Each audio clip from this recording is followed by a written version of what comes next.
Good morning everyone, welcome back to my YouTube channel. मैं हूं काजल सिंह और स्वागत है आपका आज के इस नए ब्लॉग में।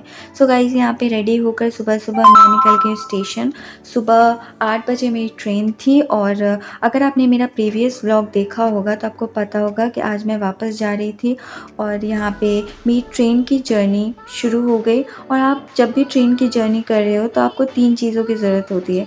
एक आप खुद, दूसरा एक अच्छा सा व्यू और फिर एक विंडो सीट जिससे कि एक अच्छा सा व्यू आ ही जाता है।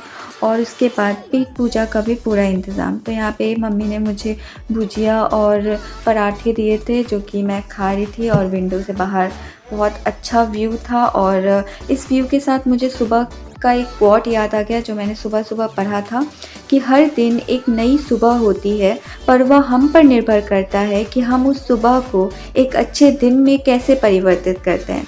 तो इन अच्छे ख्यालों के साथ अब मैं पहुंच गई हूँ पटना और इस मंदिर को देखकर तो आप समझ ही गए होंगे। और मैं वापस अपने घर आ गई हूँ और यहाँ पे आने के साथ मैंने खाने में खाया था चावल और आलू और कटहल की सब्ज़ी और भिंडी का भुजिया, और ये मेरा आज का खाना था। और 2 घंटे सोने के बाद मैंने अपनी बॉटल भरी। अपने आप को हाइड्रेट रखना ज़रूरी है। और लगभग 4:40 हो रहे थे जब शाम के टाइम जब मैं पढ़ने बैठी थी।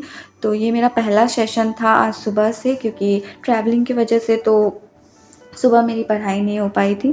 तो यहाँ पे जैसे कि मैंने आपको अपने प्रीवियस व्लॉग में बताया था कि मैं मार्च 2023 का करंट अफेयर रिवीजन कर रही थी। तो उस समय मेरा आधा सेशन हुआ था और आधा सेशन बाकी था, तो जिसे मैं यहाँ पे अभी कंप्लीट कर रही हूँ।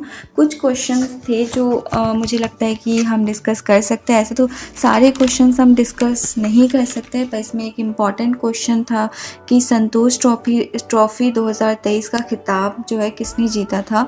तो ये कर्नाटका ने जीता था। और मुझे एक बुक की इसमें चर्चा की गई थी जिसका नाम था the book of Bihari literature, और जिसे हार्पर कॉलिन्स द्वारा प्रकाशित किया गया था। तो यहाँ पे क्वेश्चन था कि इसके लेखक कौन है। तो इसके लेखक अभय के हैं। और इनकी एक और बुक है जो बहुत चर्चा में रही है और जो बहुत फेमस भी है, जिसका नाम था river valley to Silicon Valley. तो ऐसे कुछ क्वेश्चंस थे और एक क्वेश्चंस मैंने सिलेक्ट करके रखे थे जो कि मैंने सोचा था कि ये मैं आपसे पूछूंगी, जो कि था कि एशिया का सबसे बड़ा ट्यूलिप गार्डन का उद्घाटन भारत के किस राज्य में किया गया था। तो ये आपको मुझे कमेंट करके बताना है कि सबसे बड़ा ट्यूलिप गार्डन किस स्टेट में उद्घाटन किया गया है इसका। तो यहाँ पे ये पूरा सेशन सो गाइज़, यहाँ पे पहला सेशन कंप्लीट करने के बाद तुरंत ही मैंने दूसरा सेशन भी स्टार्ट कर दिया था। उसका यही रीज़न था कि मैं ऑलरेडी लेट हूँ और मैं शाम में पढ़ने बैठी थी और मैंने बहुत लेट स्टार्ट किया था, तो मुझे रात तक मेरे सेशंस कंप्लीट करने थे।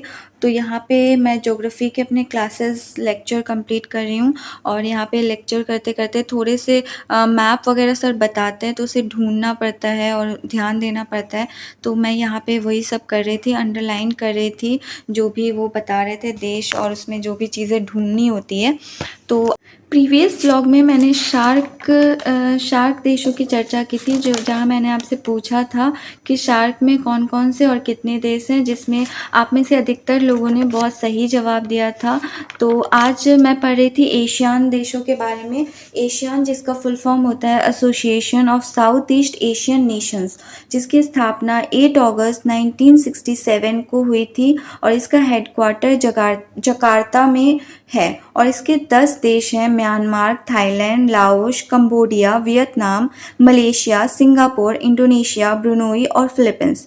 तो ये 10 देश के बारे में आज हम पढ़ रहे थे आज के क्लास में।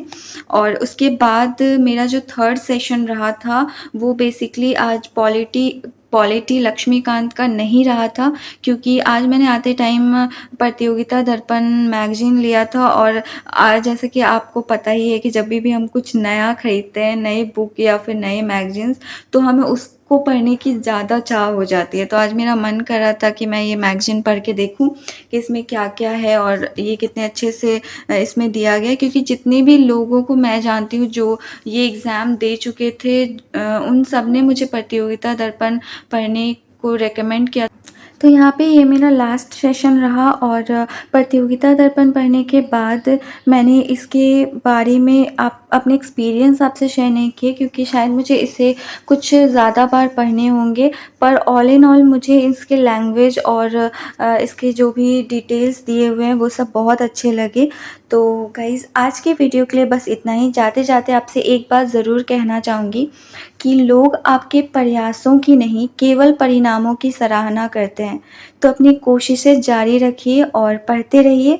मिलते हैं आपसे फिर अपने अगले एक नए व्लॉग के साथ। तब तक के लिए अगर आपको ये व्लॉग अच्छा लगा तो please like, share and subscribe कर दीजिए एंड थैंक यू फॉर